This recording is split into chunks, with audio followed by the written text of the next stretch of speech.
le problème, c'est que pour que l'institution soit respectée, il faut qu'elle soit respectable. Et je vous invite à regarder les représentants. Je vous invite à regarder ce qui s'est passé avec Steve Magacanisso, ce qui s'est passé pendant la réforme des retraites, tous les sondages, ce qui se passe avec Naël. Alors, juste une question. Donc, par exemple, quand un élève crache sur un prof ou le menace, c'est parce que l'institution n'est pas assez respectable, donc que ça justifie qu'on nous crache dessus ou qu'on nous parle mal. Là, vous mélangez tout. Ah ben non, oui, parce que vous êtes en train de tout mélanger. Non, vous nous expliquez que c'est normal que les jeunes ne respectent pas la police puisque l'institution n'est pas respectable. Attendez, vous êtes en train. Ah ben non, c'est vous qui comme vous institutionnalisez tout quoi. et que vous systématisez tout, c'est votre discours qui est inédit. Alors, réponse de Louis Boyard.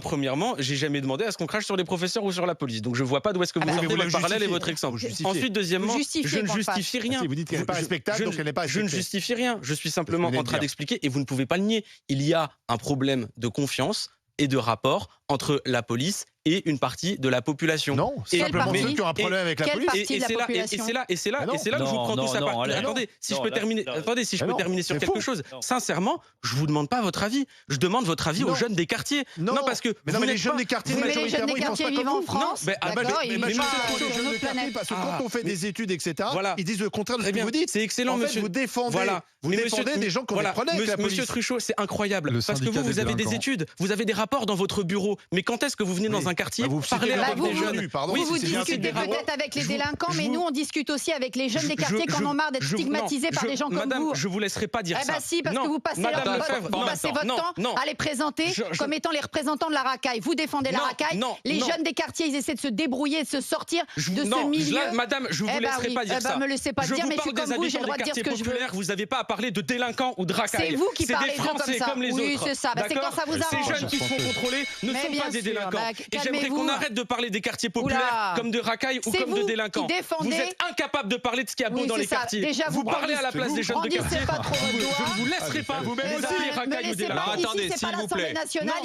Je ne vous laisserai pas parler des habitants des quartiers populaires comme ça. Moi, je parle comme je veux et je dis que votre discours... Vous n'avez pas le droit d'insulter ces gens. Non, vous n'avez pas le droit. C'est le discours qui consiste à défendre les délinquants. Or, 80% des jeunes des quartiers ne sont pas des délinquants et ils en ont marre de subir les délinquants et ils en ont marre de subir la stigmatisation que des gens comme vous faites parce que vous passez votre temps à présenter les gens de banlieue comme des délinquants qui sont tout le temps persécutés par la police. Je vais vous le dire clairement. 80% des jeunes des banlieues n'ont aucun problème avec la police. Vous connaissez rien au quartier populaire. Si jamais vous pensez qu'il y a uniquement les personnes délinquantes qui sont contrôlées dans les quartiers populaires, qui sont victimes de violences policières dans les quartiers populaires, je vous le dis, vous ne connaissez rien au quartier populaire. Non mais vous l'avez dit, vous êtes blanc, vous ne pouvez pas en parler. Se poser la question, y a-t-il un racisme systémique dans la police, dans un plateau télé où tout le monde donne son avis sans qu'il y ait une seule personne concernée sur le plateau, vous ne permet pas d'avoir un débat qui nous permette de répondre. Une seconde. Et je veux répondre à monsieur Truchot, vous dites, vous-même vous n'êtes pas concerné, vous avez raison, c'est pourquoi j'invite les grandes gueules dans un quartier populaire de ma circonscription. Moi j'invite à ce que vous laissiez votre place de député à quelqu'un qui aurait une autre couleur. La couleur ne fait pas les idées, la couleur ne fait pas ce qu'on vit, la couleur ne donne pas un droit à s'exprimer ou pas. C'est vous qui faites du racisme à ce moment-là en parlant de couleur. Moi, il n'y a pas de couleur. Il n'y a que des Français. Non, pardon. Regardez, je vais vous donner un exemple. Il n'y a que des Français qui viennent et tout le monde a le droit de s'exprimer. En 10 secondes. En 10 secondes. Si vous dites la couleur de peau ne fait pas l'idée, d'accord, mais dès lors qu'une femme dénonce sa condition de vie en tant que femme, on va dire ah non, il n'y a pas de genre, ah non, il n'y a pas de différence de sexe. Bah non, les femmes, elles vivent du sexisme. Bah quand il y a une personne qui dit moi, ma couleur de peau, elle est noire et je subis du racisme à cause de ça et je vais parler politique et je vais parler de racisme. Alors justement, vous êtes abstenu sur l'IVG par exemple parce que vous n'étiez pas une femme. C'est débile dans les grandes gueules. Tu sais comment ça se passe. Ça réagit au 32-16. Et c'est Samir, qui est policier, qui est dans le Val d'Oise et qui nous a appelé il y a 7-8 minutes. Bonjour Samir. Oui, bonjour les grandes gueules. Et vous vouliez réagir à notre discussion, Samir? Oui, bien sûr. J'écoute depuis tout à l'heure là, ce qui est en train de se dire et je réfute totalement les paroles du député Boyard. Avec tout le respect que j'ai pour lui et pour sa fonction. Voilà. Donc moi de mon parcours, moi je suis quartier populaire. Voilà, je suis issu d'un quartier, je suis d'origine maghrébine. Je suis affecté dans le Val d'Oise, je suis fonctionnaire de police. Et en fait, faut savoir une chose. Par rapport au contrôle d'identité, ce qui s'est dit tout à l'heure, le contrôle d'identité est très réglementé. Contrairement à ce qu'on dit, c'est l'article 78.2 du Code de procédure pénale suivi des différents alinéas. Et à savoir que le procureur de la République peut nous octroyer une réquisition qui précise un lieu déterminé et une horaire bien déterminée de contrôler toute personne en tout temps et en tout lieu. Donc voilà. Et sur ce qui est dit du racisme systémique dans la police, en fait, non, je suis pas d'accord du tout. Moi, ça fait plusieurs années que je suis dans la police. J'ai jamais été confronté à ça. J'ai toujours été accepté par mes collègues. Donc, peut-être qu'il y a des cas. Je dis pas que ça n'existe pas, mais dire que c'est systémique et organisé de cette manière, c'est totalement faux, en fait. Et j'ai une question. Qu'est-ce que vous répondez alors au rapport de la défenseur des droits qui dit qu'une personne d'origine africaine ou maghrébine est 20 fois plus contrôlée que la moyenne de la population? Parce qu'on a des études, on a des rapports. Il y a l'ONU aussi qui dénonce un système structurel. Alors, allez-y, Samir. Ils sortent d'où? Oui, mais d'accord. Donc, on va répondre à ça. On va répondre à ça. C'est une question de contexte et de lieu géographique. Exactement. En fait, si vous êtes dans... attendez, parce qu'en fait, il y a des choses, il y a des paroles que j'entends qui disent que, par exemple, le contrôle routier est un contrôle au faciès. C'est faux. Le contrôle routier n'est pas un contrôle d'identité. Voilà. Par exemple, quand on contrôle une voiture, on ne sait pas qui est à l'intérieur. On est derrière la voiture et c'est quand on arrive à hauteur du conducteur qu'on voit qui est dans le véhicule. On peut tomber sur tout le monde en fait. Mais Samir, en fait, parce que vous disiez géographique, en fait, dans ce qu'on appelle les quartiers ou les quartiers populaires, c'est là où on a concentré beaucoup de populations immigrées. Donc forcément, statistiquement, il y a plus de chances que ce soit ces gens-là qui soient contrôlés. Alors attendez, c'est ça, Samir? C'est ça, exactement.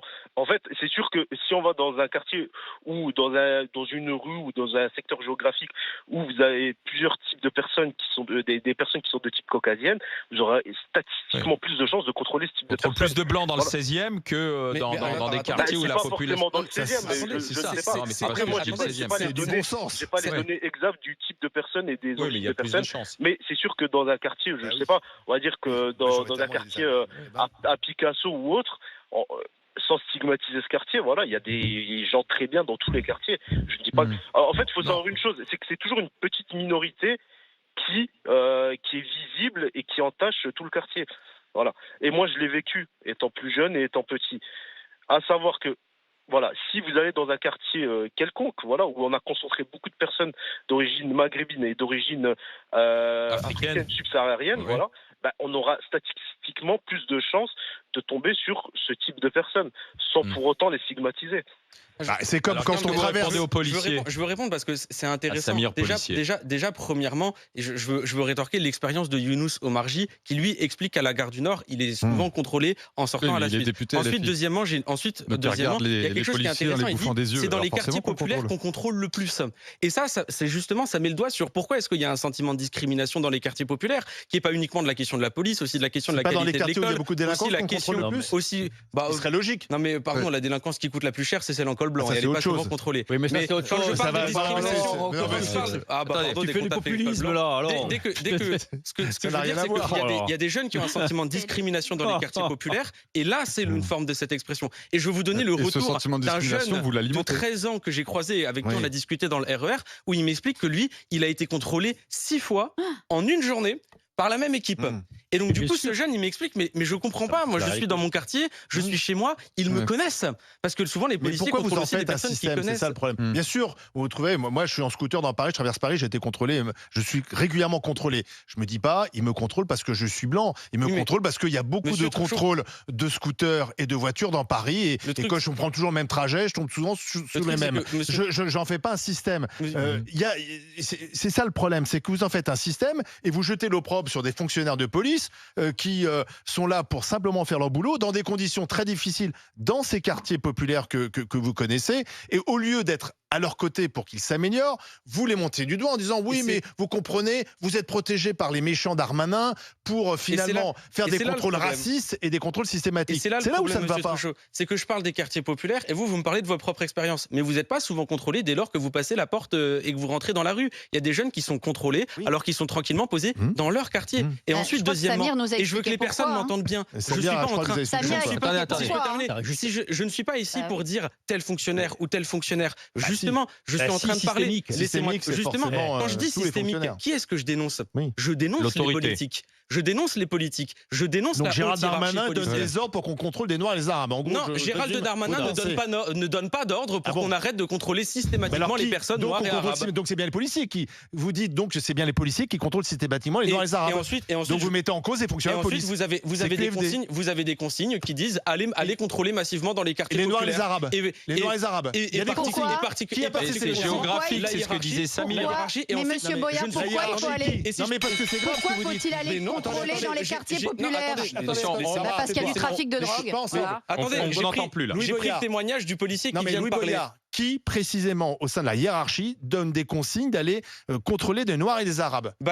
J'ai dit les quartiers populaires, monsieur Truchot. Ah il y a que des Noirs et des Arabes dans les quartiers populaires. Et là, c'est vous qui êtes en train de le dire. Je sais pas, c'est vous qui nous le dites. Donc en fait, ça fait une heure que vous expliquez ça. C'est contre les blancs. Ça va alors. C'est incroyable. Du racisme alors. Vous passez votre temps à m'inventer des mots. Vous avez fait ça. Attention. Il y a quelques policiers dans quelques quartiers qui contrôlent et qui abusent. Et pour toi, c'est du racisme systémique sur tout le territoire. Très bien. Donc en fait, c'est du profil politique. Écoutez, c'est fini. Les rapports de la défenseur des droits, des experts, invitons des gens qui n'y connaissent rien au quartier sur un plateau. La défenseur des droits ne parle pas de racisme C'est vrai que la systémique. rapporteure des droits, elle vit dans ces quartiers. Merci. Mais l'ONU peut-être. Merci Louis Boyard. Merci à Samir d'avoir été avec nous au 32-16. On va s'arrêter là. Merci beaucoup. Et vous, ma chère